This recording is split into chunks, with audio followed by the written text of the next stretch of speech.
Good morning mga day, this is Basu, Danyang Vlogger, a day in my life as a content creator at age of 12. Kaya naman mapapasabihin na lang talaga dito ng I for the go! Alas 9 na nga pala na magkagising ako kanina, kaya naman talagang dali-dali na nga talaga akong bumangon. Paano ba naman Mother's Day na Mother's Day, yung mama ko nga ay nagiging speaker na naman. Char! By the way, bago ang lahat, Happy Mother's Day muna nga kay mama at lalong-lalo na nga pala sa lahat ng mga mommies dyan. Gusto kasi ni mama kapag ganito mga walang pasok ay talaga namang alas 8 pa nga lang ay talaga namang gising na ako. Pero dahil napuyat na naman nga ako, alas 9 na naman nga ako nagkagising, kaya naman naging speaker na naman nga ang buong bahay. Char! Pagkagising ko nga pala, dumiretso na nga pala ako sa lababo namin para makapag-toothbrush at makapagilamos na rin nga pala. Aba, syempre naman mga day, kailangan talaga mag-toothbrush para ba na mabatiin ko nga talaga si mama ng Happy Mother's Day. Diyos ko, baka binati ko na to magreklamo pa na sobrang baho ng hininga ko kapag hindi ako nag-toothbrush. Kaya naman minsan talaga ako nangalan talaga ang mag-a-adjust, char. Pagkagising ko nga pala ay nakaluto na nga pala si mama ng aming umagahan. Ang ating breakfast nga pala for today's video ay ginataang kamote na merong nga saging. Thank you very much nga naman talaga kay mga paano ba naman Mother's Day na Mother's Day talaga naman napakasarap ng umagahan na niluto para sa amin. Actually, matagal na talaga ito balak lutuin kaso nga lang ngayon nga lang talaga naluto. News ko mga dahil matagal kasi talagang busy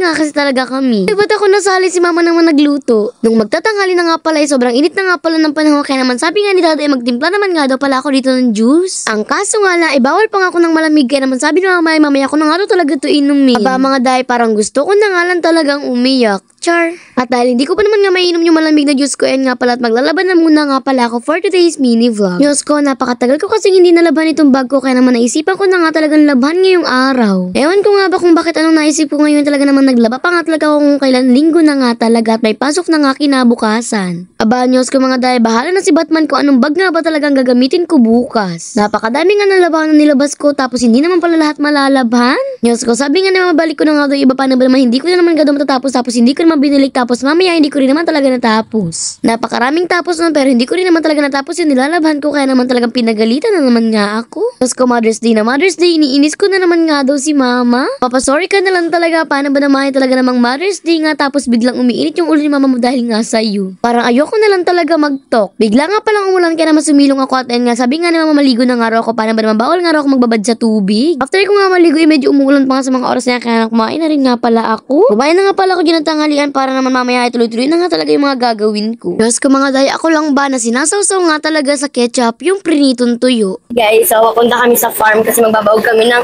aso. Magpapakain kami ng aso. Yun lang. One times a day nga lang pala nakakain ng mga aso sa farm kaya naman talaga sinisikap nga talaga namin na mapakain nga talaga sila. Kaya naman ayan nga at paalis na nga pala kami sa mga oras na yan para nga makapunta na nga agad-agad sa farm. Thank you Lord, paano ba naman hindi super init ng panahon at hindi rin naman talaga umuulan?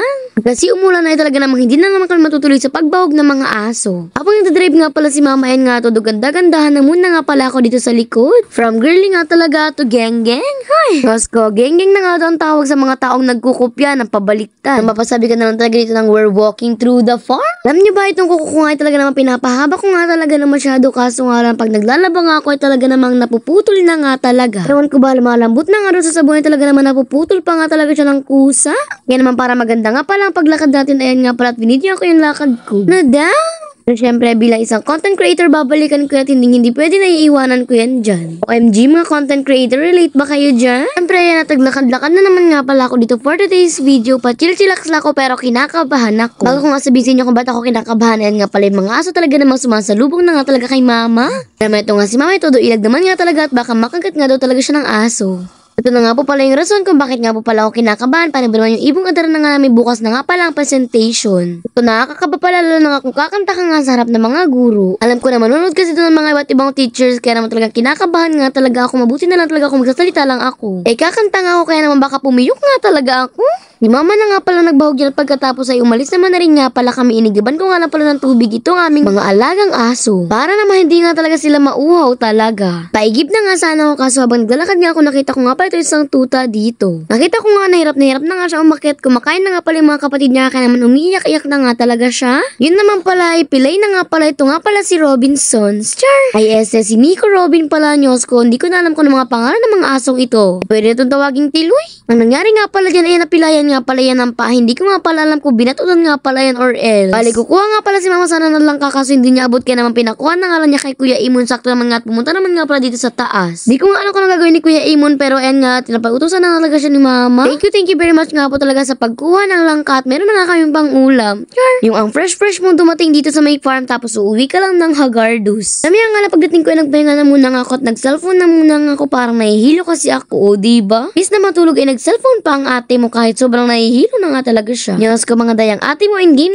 na naman sa ganda-gandahan. Bali, pagkatapos ko nga po pala dyan mag-cellphone, lumabas na rin nga ako para ba naman nakaramdam na nga ako ng gutom. Char. Nagbantay rin kasi ako kay Baby Storm para ba naman kumakain nga kanina dito sila mama at sila Kuya Munmo. Kasi talagang iwanan si Baby Storm lalo na nga kapag gabing-gabi na nga talaga. Kahit nga umaga ay bawal kaya naman talagang ako na nga talagang nagbantay pa. Napakasarap naman nga talaga ng luto ni mama ng langka kaya naman paparami na naman nga talaga ang kain ko. Thank you Lord, paano ba naman binigyan mo nga talaga ako ng ganitong uri ng mama na sa sobrang sarap na nga talaga magluto, napakaganda pa nga talaga. Naman nga ang ating mga kaganapan for today's mini vlog, sana nga ay nag-enjoy kayo kaya naman patapos na rin nga po pala ang ating video. Kaya naman papasabi ka na lang talaga dito ng I for the go. Bali, patapos na rin ang ating video kaya naman hanggang dito na nga labag, huwag nyo kalimutan mag-like, follow, comment, share, and subscribe and pay. Yun lang sa lahat, bye-bye and God bless.